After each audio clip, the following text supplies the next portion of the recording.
देखिए, आप तो पज्ञ मनुलंघ्य मद्रष्टेष्ट विरोधकम।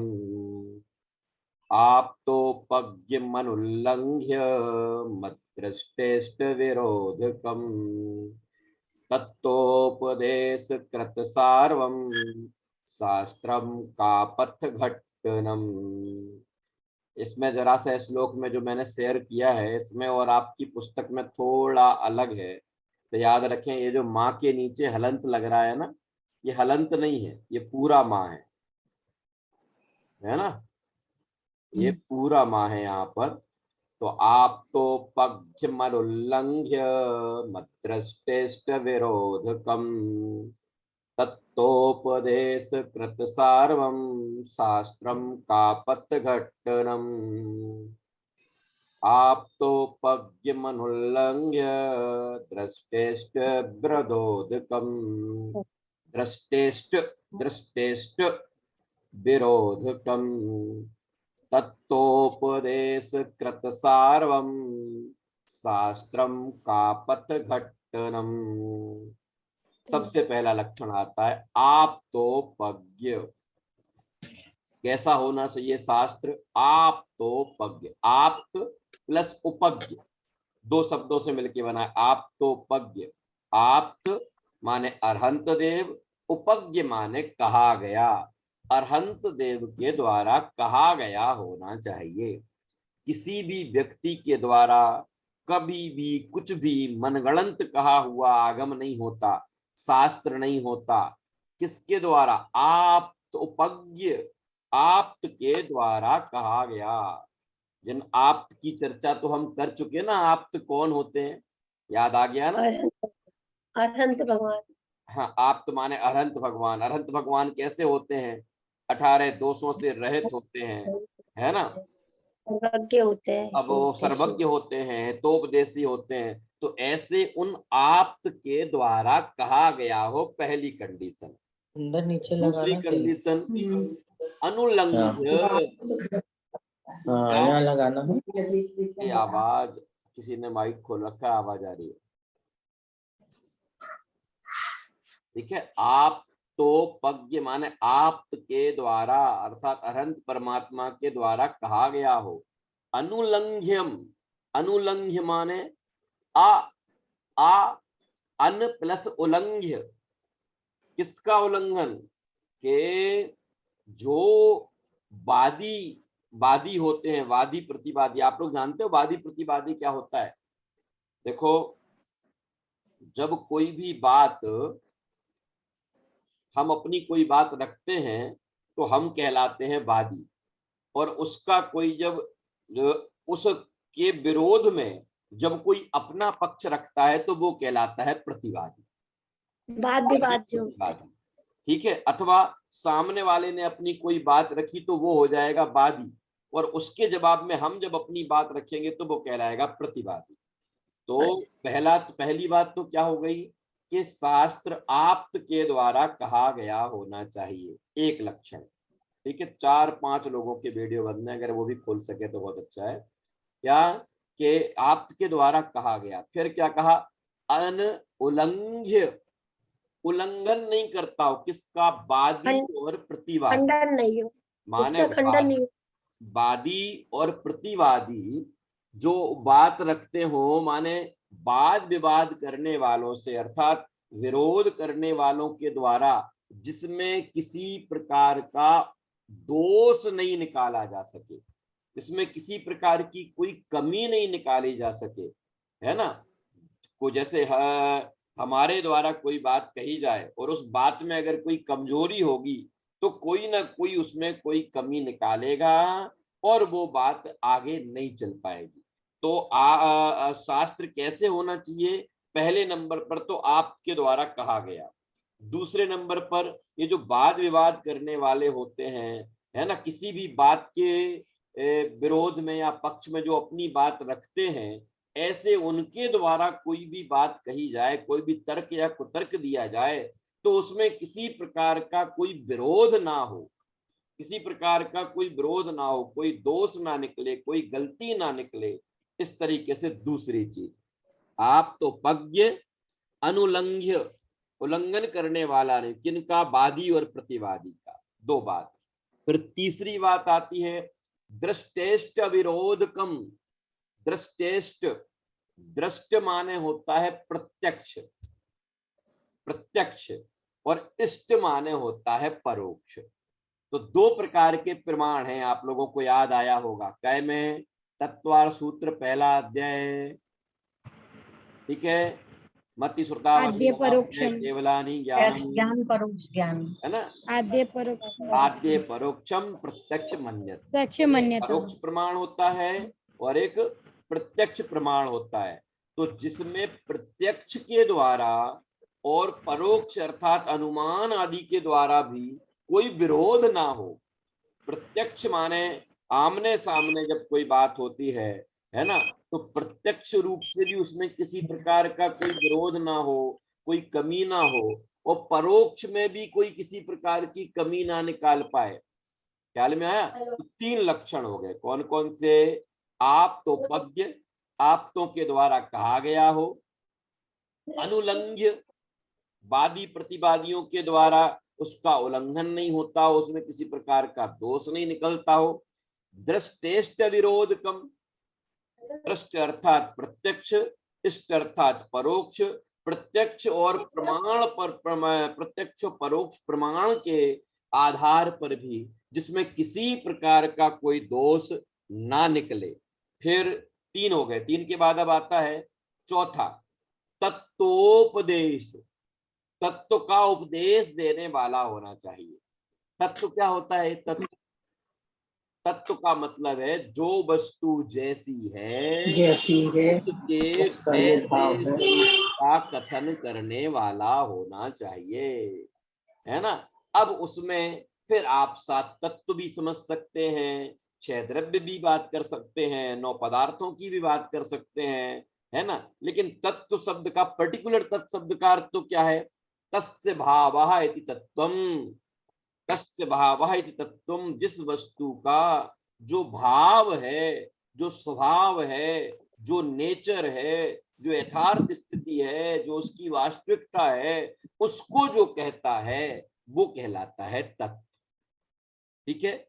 और हमने ऐसे प्रयोजनभूत तत्व सात पढ़े हैं, है ना? तो ऐसे उन प्रयोजनभूत तत्वों के विषय में, छह द्रव्यों के विषय में, सात तत्वों के विषय में, इन सब का, नौ पदार्थों के विषय में जो कथन करता हो तो तत्वोपदेश होना चाहिए। ठीक है? फिर क्या आता है? तत्वोपदेश माने तत्व की बात, वस्तु के स्वरूप की बात कहने वाला हो। फिर अगला आता है कृत सार्वम, सबके हित की बात कहने वाला हो। समझ में आया? सार्वम तो एक बार और भी आ चुका है ना, सार्वम शास्ति पलाल्यते, है ना? वहां पर तो किन लक्षण बताए थे ना, 8 लक्षण बताए थे ना। तो ऐसे ही यहाँ कह रहे हैं कि आगम कैसा होना चाहिए? कि आगम सबके कल्याण की बात कहने वाला होना चाहिए।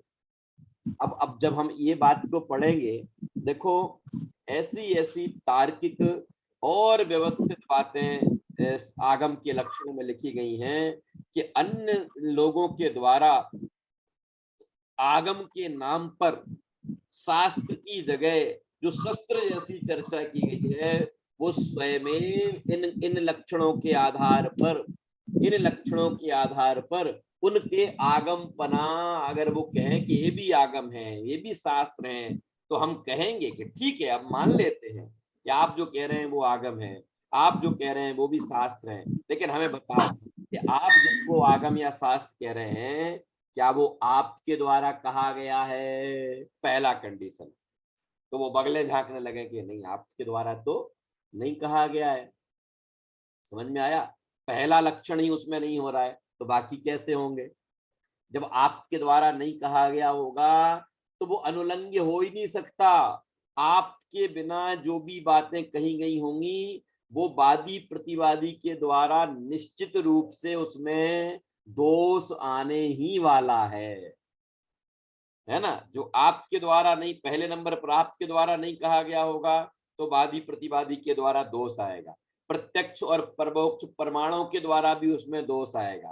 फिर इसके बाद जो बाद में आया था, तत्व का बात नहीं कहेगा, वस्तु स्वरूप की वो बात नहीं कहेगा।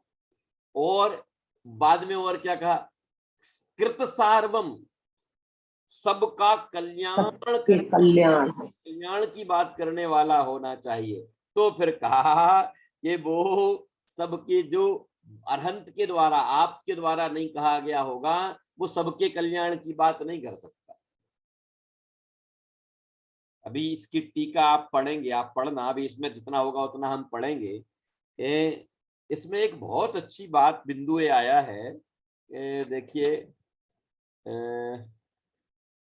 आप पढ़ना। हाँ, ये पहले पैराग्राफ में, दूसरे पैराग्राफ में है कि संसार में जितने भी मत चल रहे हैं वे सभी शास्त्रों के द्वारा ही चल रहे हैं। संसार में जितने भी मत अलग अलग चल रहे हैं उन सब का आधार भी कहीं ना कहीं किसी ना किसी प्रकार से शास्त्र ही है। लेकिन वास्तव में वो शास्त्र शास्त्र नहीं है, वो तो शस्त्र हैं। कौन से शस्त्र, कौन से, कि जिनमें पहले तो कुछ कहते हैं, पहले तो कहते हैं कि ईश्वर को मोह राग द्वेष नहीं करना चाहिए, और फिर उन्हीं के मोह राग द्वेष की कहानी सुनाने लगते हो, उन्हीं के मोह राग द्वेष के माध्यम से उन्हें छलिया बताने लगते हो, ना मालूम क्या क्या बताने लगते हो। इस तरीके से एक तरफ तो कह रहे हैं मोही रागी द्वेषी नहीं होना चाहिए, और एक तरफ वो स्त्रियों से राग करते हुए दिखाई देते हैं, है ना, शत्रुओं से द्वेष करते हुए दिखाई देते हैं, परिजनों से राग करते हुए दिखाई देते हैं। ये सब चीजें जो दिखाई देती हैं, इसका मूल कारण क्या है कि ये जो जितनी भी चीजें चल रही हैं ना, ये वैदिक काल में जो नरमेघ यज्ञ होता, आप लोगों को पता है रमेश जी भाई साहब, नरमेघ यज्ञ होता था, यज्ञ नरमेघ यज्ञ, माने जिसमें नरों की, मनुष्यों की बलि चढ़ाई जाती थी, और उसको धर्म कहा जाता था। क्या? नरमेध यज्ञ, अश्वमेध यज्ञ, है ना। ये जो भी ये आप लोग कोलकाता वाले बैठे ना, बहुत सारे लोग, देवी को भैंसे की बलि चढ़ाई जाती है, बकरे की बलि चढ़ाई जाएगी, ऐसा क्या, और ये सब वो अपने मन से नहीं करते हैं, ये कहीं ना कहीं उनके कल्पित शास्त्रों में ये सारी बातें लिखी पड़ी हैं, तो वो उनका आधार बना बना के उसको करते हैं। इसलिए यहाँ आचार्य देव ने आज से करीब 1800-1900 वर्ष पहले हम सबके समक्ष रखा कि भैया आगम क्या होता है, शास्त्र क्या होता है, कि शास्त्र में 6 चीजें तो होनी ही होनी चाहिए। अगर ये 6 लक्षण नहीं है, जैसे हमने कल पढ़ा था, कल या परसों पढ़ा था कि हितोपदेशी में ये 8 गुण होते हैं, या हितोपदेशी को इन 8 नामों से जाना जाता है ना, परमेष्ठी, परम ज्योति, विरागी, विमल, कृति, सर्वज्ञ, अनादि मध्यांत, सार्व, है ना। ये सब जो 8 प्रकार के, ऐसे ही शास्त्र कैसे होना चाहिए, आगम कैसा होना चाहिए, तो सबसे पहले तो कहा कि आपके द्वारा कहा गया हो, वादी प्रतिवादी के द्वारा उसमें किसी प्रकार का विरोध नहीं होता हो, प्रत्यक्ष और परोक्ष प्रमाणों से उसमें कहीं कोई कमी नहीं निकाली जा सके, तत्व माने वस्तु के स्वरूप की बात करने वाला होना चाहिए, है ना, सार्वम अर्थात सर्व का कल्याण करने वाला होना चाहिए, और अंतिम पॉइंट क्या है, कापथ घट्टनम। कापथ माने होता है, पथ माने मार्ग, का माने मिथ्या, झूठा, झूठे मार्ग का विघटन करने वाला होना चाहिए, झूठे मार्ग से हटाने वाला होना चाहिए, विपरीत मार्ग से हटाने वाला होना चाहिए। हमें इस बात का वो परिचय करावे, इस बात की घोषणा करे, इस बात को बताए कि ये जो तुम जिस मार्ग पे जा रहे हो ये सही नहीं है, ये गलत मार्ग है, हमें गलत मार्ग की पहचान कराने वाला होना चाहिए। इस तरीके से जिसमें 6 लक्षण हैं उसका नाम आगम है, उसका नाम शास्त्र है। जहां ये 6 लक्षण नहीं है, वहां वो कितना भी कहें कि हमारे शास्त्रों में कि हाँ हाँ आपके शास्त्रों में ऐसा होगा, लेकिन शास्त्र का लक्षण ही ये होता है कि जो आपके द्वारा कहा गया हो, जिसमें जब कोई वादी प्रतिवादी अपनी बात रखे तो तर्क के आधार पर उसमें कोई कमी ना निकले, किसी प्रकार की कोई कमी ना निकले। और जो दो प्रकार के प्रमाण है, प्रत्यक्ष और परोक्ष, इन प्रत्यक्ष और परोक्ष प्रमाणों के आधार पर भी कहीं कोई कमी ना रह जाए, कहीं कोई दोष ना रह जाए, और वस्तु के स्वरूप को बताने वाला होना चाहिए। और क्या, सार्वम, सबके हित की बात। अगर हिंसा को धर्म बता देंगे तो जिनकी हिंसा करेंगे उनका हित कैसे होगा? जरा सोचिए, सबके हित की बात करने का मतलब क्या कि अगर हिंसा में धर्म बताएंगे तो जिस जीव की हिंसा को आप धर्म कह रहे हो उसका तो अहित हो गया ना, उसके अहित में कैसे धर्म हो सकता है? ख्याल में आती कि नहीं? सबके हित की। अरे यहां तो कहते हैं एक इंद्री, दो इंद्री, तीन इंद्री, चार इंद्री, जो बेचारे सुन नहीं सकते, समझ नहीं सकते, है ना, और असंगी पंचेंद्री सुन तो सकता है, समझ नहीं सकता, यहां तक के जीवों का भी कल्याण हो, इनके भी हित की बात हो, ऐसी बात जिसमें कही गई हो, हैं, इन सारे जीवों को जीव बताते हुए ये बताया है कि यहाँ कल हम थे और इन सारी स्थितियों में हम आज भी अगर स्वच्छंद होकर, है ना, और कुमार्ग पर चलते रहते हैं, दुनिया की हिंसा, झूठ, चोरी, कुशील, परिग्रह, क्रोध, मान, माया, लोभ में लगे रहते हैं, तो कल हम फिर उन्हीं पर्यायों में पहुंच जाएंगे, कल फिर हम एक इंद्री दो इंद्री बन जाएंगे, है ना। तो ऐसा बताकर हमें मुक्ति के मार्ग पर ले जाने के लिए इन सब की हिंसा मेरे द्वारा ना हो, क्योंकि ये भी मेरे जैसे जीव हैं, आज हम इन्हें जीव नहीं समझेंगे तो कल ये हमें जीव नहीं समझेंगे। इस तरीके से ये सारा ज्ञान जो हमें कराते हैं उसका नाम शास्त्र है, उसका नाम आगम है। ठीक है, इस तरीके से श्लोक के आधार पर मैंने आपको भी ओरली बताया है, अब आपके सामने शेयर करके उसमें से पढ़ लेते हैं तो आपको और एक एक बात स्पष्ट हो जाएगी। जरा देखिए, ये देखो, इसमें आप्त और ये ओ की मात्रा है ना, तो यहाँ ऊ था, आप्त उपज्ञ, है ना। आप्त माने अरहंत परमात्मा, उपज्ञ माने कहने वाले, अरहंत परमात्मा के द्वारा कहा हुआ हो, बताया गया हो।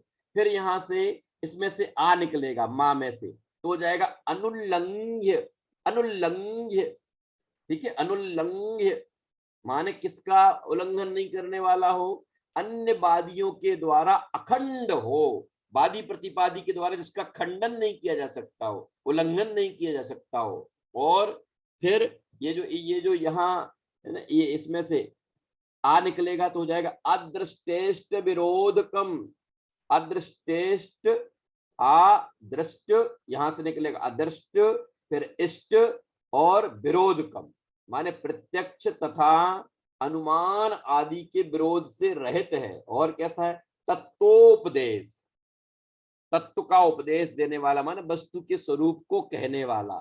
और फिर ये कृत सार्वम, सार्वम सबका, सबका माने जीव मात्र का, चाहे वो एक इंद्री से लेकर संगी पंचेंद्री तक कोई भी हो, है ना, यहां तक कि देव मनुष्य, है ना, त्रयंच कोई भी हो, सबके कल्याण की बात जहां की हो, सबके हित की बात जहां की हो, फिर वो शास्त्र कहलाते हैं। और कौन सी एक और विशेषता, का पथ घट्टनम, का पथ घट्टनम अर्थात सबके कल्याण के लिए करने वाले हो, जो विपरीत मार्ग है, मिथ्या मार्ग है, उसका निराकरण करने वाले हो। कदाचित हम मिथ्या मार्ग पर जा रहे हो तो वो हमसे कहे नहीं नहीं भैया ये सही नहीं है, आप गलत जा रहे हो, यहाँ नहीं जाना, यहाँ जाओगे तो तुम जो प्राप्त करना चाहते हो वो नहीं मिल पाएगा, तुम जिस सुख की खोज में जा रहे हो उस सुख की प्राप्ति इस मार्ग से नहीं होगी, जिस आनंद की तलाश तुमको है, जिस शांति की तलाश तुमको है, जिस समझ लीजिए निराकुलता की तलाश तुमको है, वो इस मार्ग पर नहीं मिलेगा। तो इस तरीके से विपरीत मार्ग का क्या करने वाले हो, निराकरण करने वाले हो, कि अगर हम कदाचित विपरीत मार्ग पर चल रहे हो तो हमें रोकें, समझाएं कि यहां नहीं जाना। ठीक है, इस तरीके से 6 लक्षण हैं। देखो भावार्थ पढ़ते हैं आगे।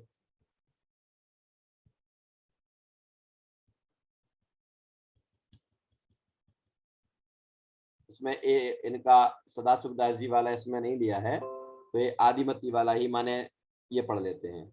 आप तो पज्ञम, वह शास्त्र सर्वप्रथम आपके द्वारा जाना गया है एवं आपके द्वारा ही कहा गया है। ठीक है, अब इसमें थोड़ा सा हम लोग एक बात को जोड़ सकते हैं कि इसमें बहुत अच्छी बात क्या आई है। मैंने शेयर करना था और शेयर करने की जगह मैंने उसको बंद ही कर दिया, चलो कोई बात नहीं। देखिए, हाँ, इसमें एक सबसे अच्छी बात हम लोगों को ये जोड़नी है कि यहाँ पर लक्षण में जो सबसे पहला कहा ना, आप्त उपज्ञ, आप्त के द्वारा कहा गया। आप्त के द्वारा कहा गया का मतलब आप्त के द्वारा बनाया गया नहीं। क्या? क्यों? क्योंकि आपने इस दुनिया के किसी भी छोटे मोटे कण को बनाया नहीं है। आपने तो सर्वज्ञता प्रकट होने के कारण इस पूरे के पूरे लोक और अलोक को जाना है। तो जाना, अब उस जानने के बाद उन्होंने उस जैसा जाना उसको हूबहू वैसा का वैसा बताया है। इसलिए आप्त के द्वारा निर्मित नहीं कहा, आप्त द्वारा निर्मित नहीं, आप्तोपज्ञ, आप्त के द्वारा कहा गया। और आप्त कहेंगे कब? जब जानेंगे, जाने बिना तो कह नहीं सकते, है ना। आप तो कहेंगे कब? कि जब जानेंगे। इसलिए यहाँ अगर आप्त के द्वारा निर्मित कहा गया होता, आप्त द्वारा बनाया कहा गया होता, तो पहली लाइन से ही गड़बड़ हो जाती, पहली लाइन से ही गड़बड़ हो जाती, है ना। पहले पद से, पहले शब्द से ही गड़बड़ हो जाती। इसलिए आप्त निर्मित नहीं, आप्त द्वारा बनाई गई नहीं, आप्त के द्वारा संरचित नहीं, तो फिर कैसी? आप्त उपज्ञ, जानकर उन आप्त के द्वारा कहा गया। ठीक है, अब मैं इसमें से ही पढ़ता हूं अर्थ, मैं शेयर नहीं कर रहा हूं क्योंकि मुझे फिर से पीडीएफ खोलनी पड़ेगी। शास्त्र उसे कहते हैं जो सर्वज्ञ वीतराग का कहा हुआ हो, किसी वादी प्रतिपादी द्वारा उल्लंघन नहीं किया जा सके, दृष्ट अर्थात प्रत्यक्ष और इष्ट अर्थात अनुमान द्वारा जिसमें विरोध नहीं आवे, तत्व अर्थात जैसा वस्तु का स्वरूप है, वस्तु का स्वरूप है वैसा कथन उपदेश करने वाला हो, सर्व अर्थात सार्वम, कहते ना सार्वम कृत सार्वम अर्थात सर्व जीवों का हित रूप हो, तथा कुमार्ग अर्थात मिथ्या मार्ग का निषेध करने वाला हो। इस प्रकार 6 विशेषणों सहित शास्त्र का स्वरूप कहा गया है। अब अन्य अन्य का फिर इसमें जब आप इस ग्रंथ को आगे पढ़ेंगे तो इसमें अन्य अन्य लोगों के द्वारा उनके शास्त्रों में क्या क्या किस किस तरीके की बातें आई हैं, जिनमें कैसे कैसे दोष हैं, है ना। वो भी क्या करें, उन्हें उनके शास्त्रों में जैसे बताया गया मिला तो वो उसको शास्त्र मानते हैं, है ना। उनमें से पर भैया जी, सुनो, उनमें भी जिनकी होनहार अच्छी होती है, वो उन्हें वो सुनी हुई बात, पढ़ी हुई बात, अपने ही परिवार में वर्षों से सुनी हुई की हुई बात भी उन्हें कैसी लगती है, उन्हें समझ ठीक से लगता है कि इसमें गड़बड़ सा है कुछ। तो फिर उसके बाद जब वो खोज में जाते हैं और कदाचित उन्हें जैन धर्मानुयायी मिल जाता है, जैन धर्मावलंबी का सहयोग मिल जाता है या उसका उपदेश मिल जाता है, तो वो सुनता है, तब उसे लगता है कि नहीं नहीं, बात तो यह ठीक है, बात तो ये 100% सच लगती है, इसमें कहीं किसी प्रकार की लाग लपेट नहीं है, किसी प्रकार की जो बातें हृदय को एक्सेप्ट नहीं कर रही हैं, है ना। ये जो बातें मेरे मस्तिष्क को स्वीकार ही नहीं हो पा रही। एक तरफ तो आप कह रहे हैं धर्म, एक तरफ तो कह रहे हैं सबका कल्याण, और दूसरी तरफ आप नरमेध यज्ञ की बात कर रहे हैं, अश्वमेध यज्ञ की बात कर रहे हैं, आप बलि की बात कर रहे हैं, है ना, आप युद्ध करने की प्रेरणा दे रहे हैं, आप मारने की प्रेरणा दे रहे हैं, है ना। तो ये बातें हृदय को एक्सेप्ट नहीं हो पा रही थी। तो अगर किसी जीव की होनहार अच्छी हो तो उस जीव को कहीं से ये बात सुनने मिले, और सुनने मिलकर वो इसको क्या करे, जीवन में अपना ले। और सुनो, इससे उल्टा सुनो कि हो माने किसी पुण्य योग से जैन कुल में जन्म तो मिल गया हो, जैन कुल में जन्म तो मिल गया हो, लेकिन होनहार खोटी हो तो उसे ये बातें अच्छी नहीं लगे, उसे वो सब अच्छा लगे, वो उस तरफ चला जाए, है ना। इस तरीके से हमें तो भैया कोई अपूर्व पुण्य का उदय है जिसके निमित्त से हम सबको ऐसी बातें सुनने भी मिली, और हमारा हृदय उसको स्वीकार भी करता है, और अब उसको मानने के लिए हम उसकी तरफ प्रयासरत हैं कि जब हम इन बातों को जैसा जानने लगे हैं, समझने लगे हैं, वैसा कब मेरा श्रद्धान इस बात को स्वीकार करे। अभी समझ तो आ रहा है ना, लेकिन स्वीकार की तरफ हम नहीं भाग पा रहे हैं, नहीं चल पा रहे हैं। तो प्रतिदिन का ये अभ्यास, जो बात हमारी समझ में आती है, उसको स्वीकार करने के लिए बहुत उपयोगी है। तो इसमें हम लोगों ने शास्त्र के 6 लक्षण पढ़ लिए, ठीक है। उनमें से कुछ बातें जो आपने पहले ही पढ़ी थी, वीतरागता की पोषक, है ना, जिसमें केवल वीतरागता का पोषण हो, कहीं राग ना दिखाई दे, कहीं द्वेष ना दिखाई दे, कहीं मोह ना दिखाई दे। वो वहां उनके उधर जाएं तो उनके ग्रंथों में यहाँ राग का पोषण है, यहाँ द्वेष साफ साफ दिखाई दे रहा है, यहाँ मोह का उपदेश दिया जा रहा है ना, यहाँ युद्ध का उपदेश दिया जा रहा है। तो ऐसी सारी चर्चाएं जहां होंगी वो शास्त्र कैसे हो सकते हैं। दूसरे का अहित करने वाली उपदेश जब दिया जाएगा तो उसमें मेरा हित कैसे हो सकता है ना। इस तरीके से इसमें अन्य ना हो वो शास्त्र नहीं होते, उन्हें तो वास्तव में शस्त्र कहते हैं, जो स्वयं को भी काटते हैं और दूसरों को भी काटते हैं। जैसे पत्थर की नाव होती है ना, जो पत्थर की नाव स्वयं भी डूबती है और दूसरों को भी डुबोती है, ऐसे ही जो शास्त्र राग मोह द्वेष का उपदेश देते हो वो शास्त्र नहीं, उनका नाम शस्त्र है। और वास्तव में शास्त्र क्या होते हैं वो हमने अभी, आज की बात नहीं है, सोचो आप 1900 वर्ष पहले की बात है, तब उन्होंने ये ऐसा कहा कि शास्त्र में ये 6 चीजें तो होनी ही चाहिए, है ना।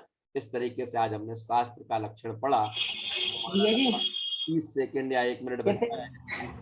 भैया जी बोलते हैं कि जैसे नरकायु का बंद हो गया तो उसे भी जनवाणी नहीं सुहाती। हाँ हाँ ठीक है, ठीक है, उसे वस्तु अब आपका वाला श्लोक आ रहा भैया जी, उसे यथार्थ तो आप श्लोक बोलते नरकायु का बंद कैसे होता है हैं भैया जी? नरकायु का बंद कैसे होता है? बहवारम बहुत परिग्रहत्वम नारकस्य आयुषा, बहुत आरंभ और बहुत परिग्रह का परिणाम होता है तो नरक आयु का आश्रय होता है। अपन ने पढ़ा है भैया जी, तब तो पढ़ा अपन ने। देखो, बहुत आरंभ का होना और बहुत परिग्रह का होना नहीं, होने का परिणाम रखना,